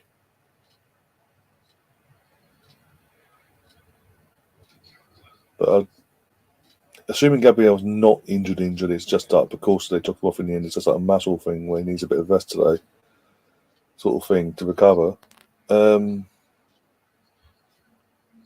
Fucking Emerson's bug useless as well.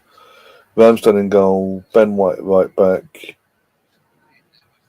Kiwa centre back along with Gabriel, assuming Gabriel is okay to play.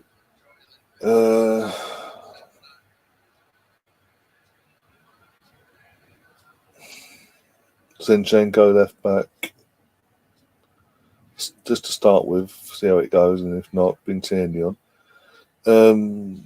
Midfield, Jorginho, keep the Jorginho and Xhaka partnership going. Oh my god, don't you dare,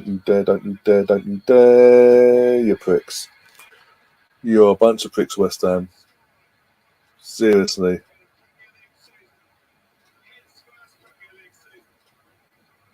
What the fuck? Can I just tap out now, please, guys? That's one game down. The game's down, so at least, oh, for fuck's sake. So they're a point ahead of us now in the league. Because they're 2 points ahead, isn't it? Yeah, so they're a point ahead of us. Fucking Okobona's useless. Fucking twat. Could have played him offside if you fucking used your brain. They tried they tried, but till half time. Then they came out second half and they've made it easy for them. Let's be brutally honest here. Let's be brutally honest. They made it second half. West Ham made it easy.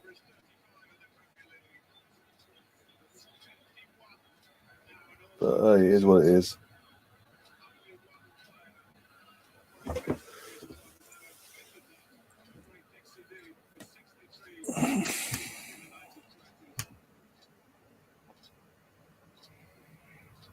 So Erling Haaland, in his first ever season in the Premier League, has a Premier League record all to himself.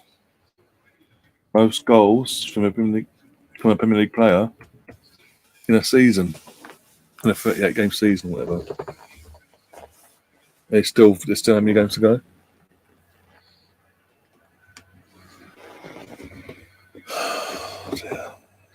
Yeah, as I say about the Jorginho and Xhaka. I would do Martinelli, Trossard, and Saka. Martinelli, Trossard, and Jesus. I don't know. Saka's because I don't want to drop Saka, but at the same time he's just not been out for the last couple of games. He might need a bit of a day off something, but it's Newcastle away. That's the thing. Fuck it. I say Saka, Martinelli, Trossard, and then Jesus just as the insurance and off the bench. Oh, the Odegaard obviously playing. Obviously, thought mention him. Oh, he's pathetic. He's fallen on the floor for nothing. Seriously. Fucking joke, West Ham. You had one job tonight. You're doing it, and then second half, as I say, second half you've come out and gone, no, you have to win instead. Pricks. So now I'm relying on fucking a miracle on Saturday. Yay. Who's that to? For fuck's sake.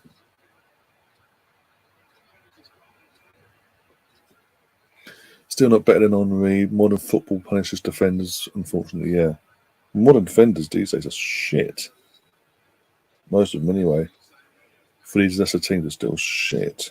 Let's be brutally honest.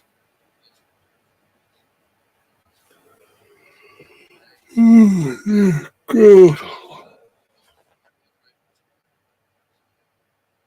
That's like, okay, so Rodri stepping on Paqueta's ankle. Totally okay, apparently, according to VAR on the referee. Totally okay. Also, Haaland's He's just a striker. He can't go out. He can't do what Henri did. Henri was a striker, but he used his abilities as a former winger before coming to Arsenal to his strength. He adapted himself, not just as a striker, but he moulded it into a way where he could go out on the left hand side and come back in the inside and all and cause havoc still. Harden can only play through the middle. Like his gameplay, he can only thrive running through the middle basically. If he was to be put outside on the left wing or the right wing and during the game, it'd be non-existent.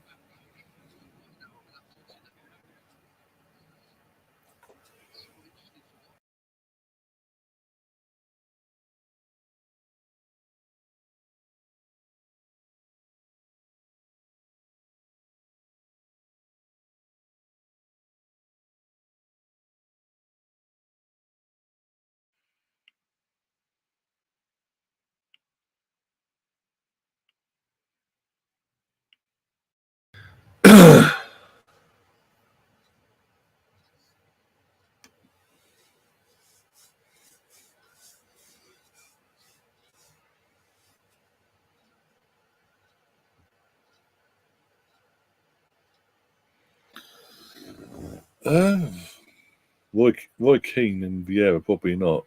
Lady, possibly depending on what the change would be like. But Vieira and Keane would literally just go in and fucking launch him into the fucking turnstiles if they had to. And he wouldn't. Yeah, he wouldn't be getting up if that was the case. If it was Roy Keane or Patrick Vieira in their pomp, he wouldn't stand. And they made went in for him on a challenge. He wouldn't survive. Here comes the cockiness again. Nathan Ako's been hooked off for Akanji.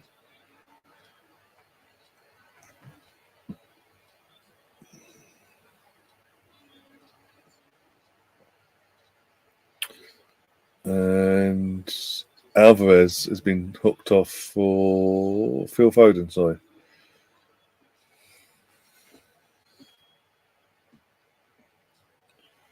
Oh dear. I wonder if Ortega will be in goal again. I wonder if Ortega will be in goal on Saturday against Leeds. I wonder if Pep will be that cocky again. Quick. Because he's not been, in terms of shots, not been tested tonight. And Pep might expect him to be tested against Leeds. So will he actually rest Ederson again ahead of Real Madrid? More likely. For sake. Here's it stands table. 33 games played, 29 points. Arsenal 34, 28 points. Woo. All because West Ham can't fucking defend for the entire 90 minutes. Let an attack. Yet against Arsenal every week, we can't have this. And got themselves to fucking draw, pricks.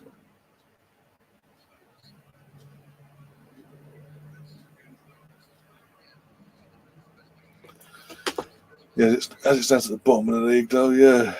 Fucking Wolves are all but safe, basically. West Ham on 34 points, not yet. They needed to get something tonight, but they didn't.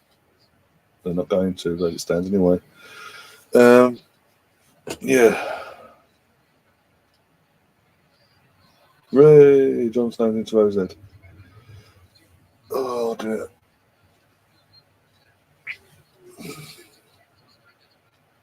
Yeah, take him. He's been crap tonight. Bowen. He's off. And Ben Ramos come on. I would have took Bowen off a lot sooner, but whatever. Again, how's that guy fucking got with Danny Dyer and he's on the verge of becoming a dad to twins with her? Like, seriously. Yeah, he ain't got a footballing brain in his fucking body, basically.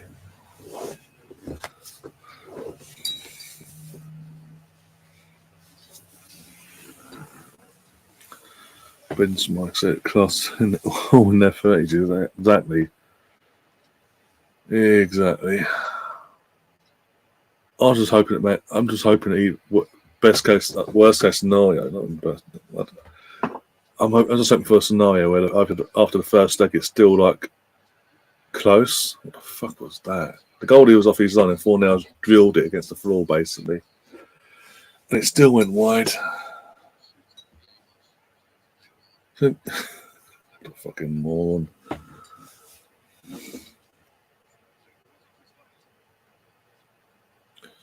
The fact Tottenham sold Modric. I'm talking about Modric, obviously, yeah. Well, they didn't want it, did they? But obviously, well, I say they didn't want to, but obviously, Modric had ambitions to actually win trophies, so he knew he wasn't going to be up in the bloody at that place. Madrid will beat City one of the two legs. As long as it keeps City on their toes going into that Everton game, then they can beat them in the first leg. If that's the case, just beat them in the first leg. Give them something to think about. Obviously, going into the second leg. In between that, obviously you've got Everton and all that away, and just hope a miracle happens between now and then. But as it stands, last night could be the last time Arsenal go top of the league for a couple games now, at least. Because there's no way Leeds are doing anything on Saturday. I'll cover the game, guys, but there's no way. Let's be brutally honest. So I know the animal of Sam Allardyce. I know which ones it's going to be, even though there's 4 games to go this season.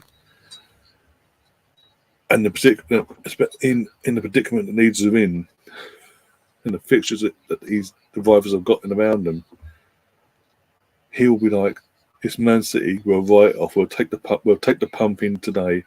We'll concentrate on the last 3 games." That'll be his mindset. I guarantee it. And in the after-match press conferences and all that, he'll be like, "Well, I didn't have enough time to prepare the team and all that, get into my sort of thing." And I'll be like, "Hello, fucking Sean Dyche got brought in at the exact same time of week as that you did, and he fucking managed to pull off a miracle against us." But hey, you're meant to be up. You're meant to be up there with Pep and fucking Arteta and Klopp and all that.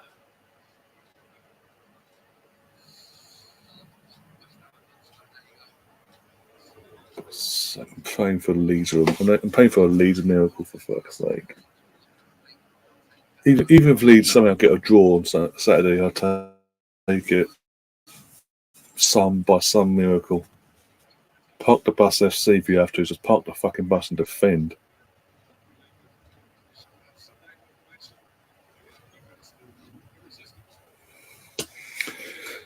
Benzema still top striker. I'd take him at Arsenal for 1 year. If he was free now, we have options like that. With Champions League football, no beauty of it. Yeah, okay, I get what you're saying, but yeah, I do get what you're saying. But oh dear, he had his chance to come to Arsenal. He decided to stay with Madrid and win Champions League titles. At a time, but to be honest, we had a chance. They weren't the dominant force in Champions League that they have become again recently. But hey.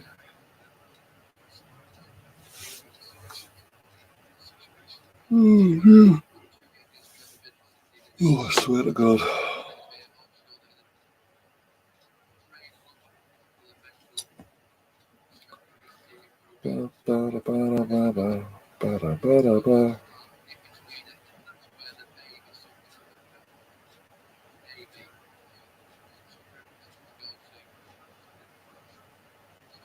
I'm sorry. I mean, City haven't. Even though City are winning 2-0 and all that,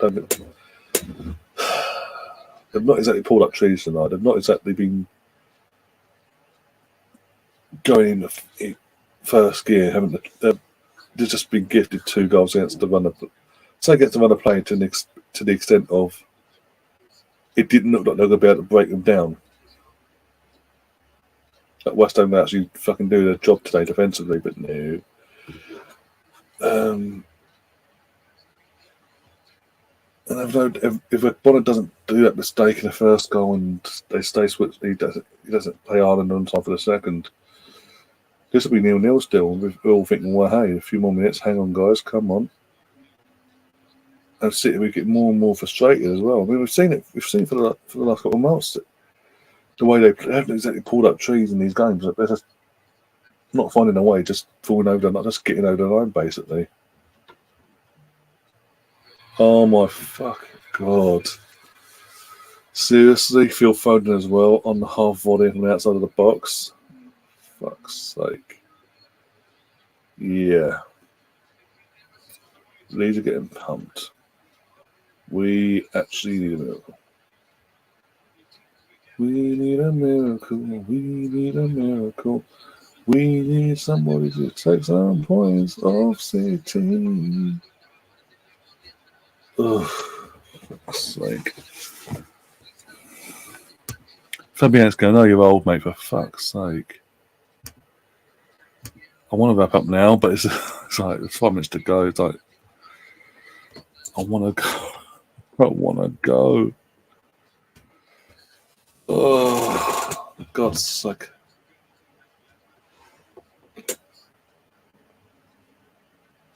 Even that unfortunate deflection fucking favoured them massively, obviously.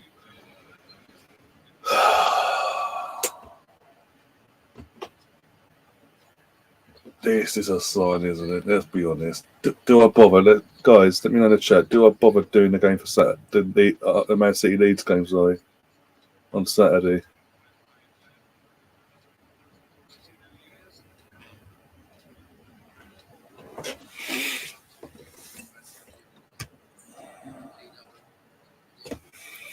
It'll be a long month, yeah. Tell me about it. We just need to hope Madrid make them work for them, make them absolutely graft their arse off and not make it so Daisy don't bend over straight from the off. Because we know De Bruyne is going to be back for fucking next week. We know that for a fact.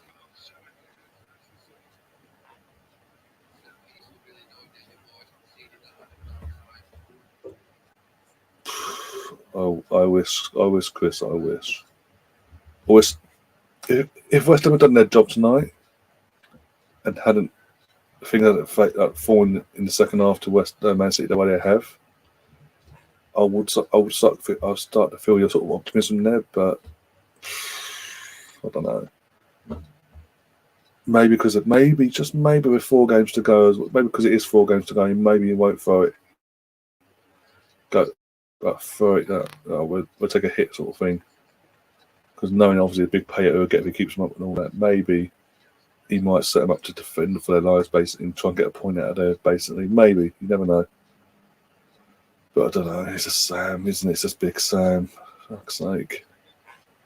We're relying on fucking Big Sam to come back and fucking perform a miracle in his first game.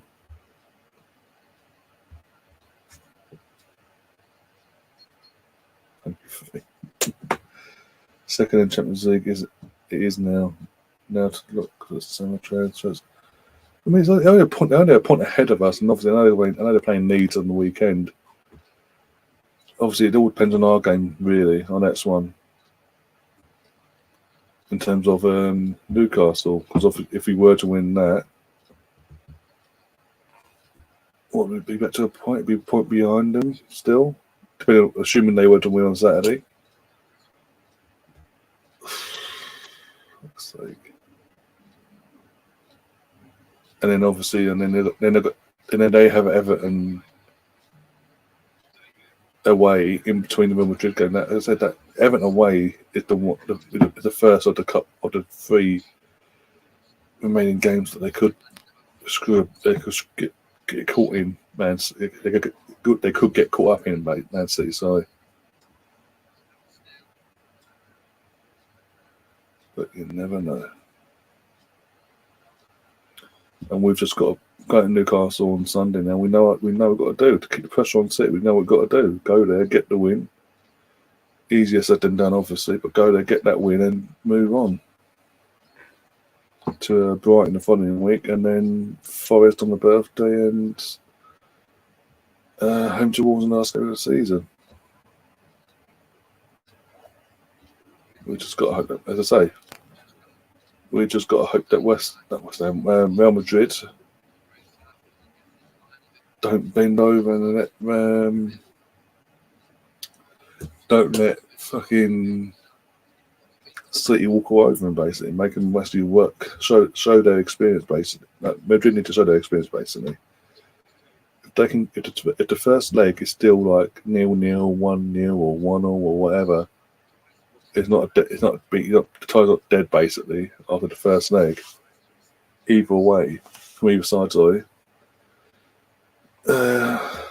With Everton slap it bang in the middle of that tie away. There could be something there. Something could happen in that game. Could. Also, they've got Brighton away for their penultimate game of the season. They've got Brentford away for the final game of the season. So yeah, you never know. But it's seeming very unlikely now. He's going to get chipped away now. We've said it already today. Surely they will drop points because Chelsea aside for a second, all the other teams they're playing between now and the end of the season in the league, they've all got something to fight for. Let's be honest on that one. There's no if, buts, or maybes on that. They have got something to fight for. Bayern, Chelsea. And if City continue to play like they have done, not just today, the way they played against Fulham as well, because they didn't exactly pull up trees against Fulham. Fulham were unlucky. If they had Mitrovic and they had a bit more about him on the day, a bit more luck on their side as well, that could have been a different result. Crystal Palace before the international break when they had Vieira. If fucking Eze hadn't switched off and done the stupidness, at least that could have been a different result that day.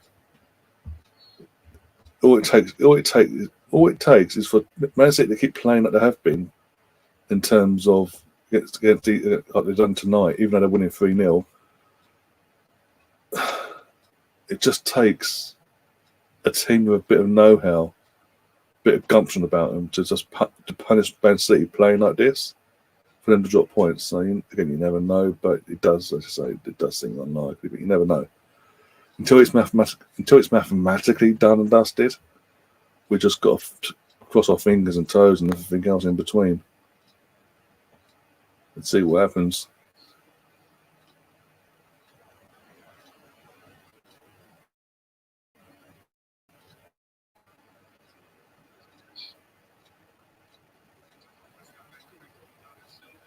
Oh, feck off. Full-time whistle, sorry. Oh, my days. Full-time whistle, please go.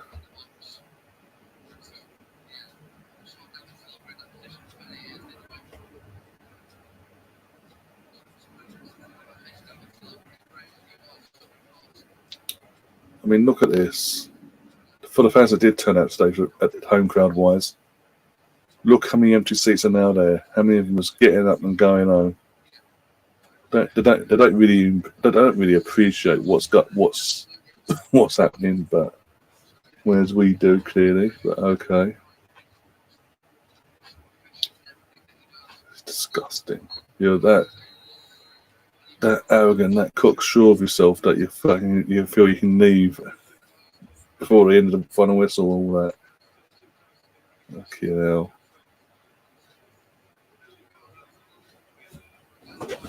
And we have it like that. It is the full-time whistle has gone. Man City win 3-0. They're going a point above us now. They've got one game extra to play now over us as it stands. They didn't play, but they do before we play our next game. They do play Leeds at Sam Allardyce Leeds United. Never again, like Chris BX and a couple of others have mentioned in the chat. First game for Big Sam with 4 games to go for Leeds. in this season to save them. You never know. It could pull off a miracle. Could be an operative word. Personally, I think the only way he's going to get anything out of this with the squad he has at Leeds, the only way he's getting anything out of this Leeds team, this Man City team, sorry, on Saturday is if they go there and just literally park the bus and put every man behind the ball and are resolute and in every aspect, basically.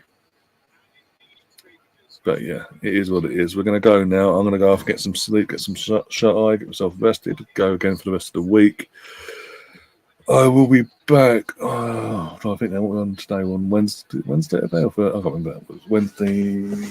Oh, my days are all over the place. Bank holiday's throwing me out, by the way.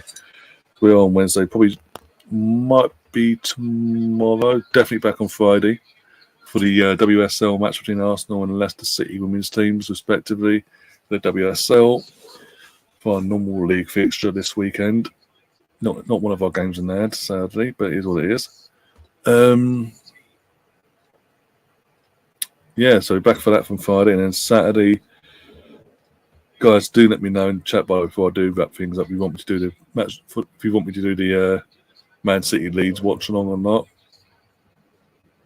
But yeah, do let me know. I'll put a part in a sec as well, just in case you don't get time to put it in the chat. Match of the day Saturday either way. That'll be fun. And then the big event the main event for Arsenal on Sunday against Newcastle. Yay! And the podcast back on the podcast side of things returns on Monday evening. Yay! Oh dear. But apart from that, guys, I hope you guys have enjoyed the show tonight, respective of the result, obviously, and we can go again. What's going on here? Why is there a God of Honor?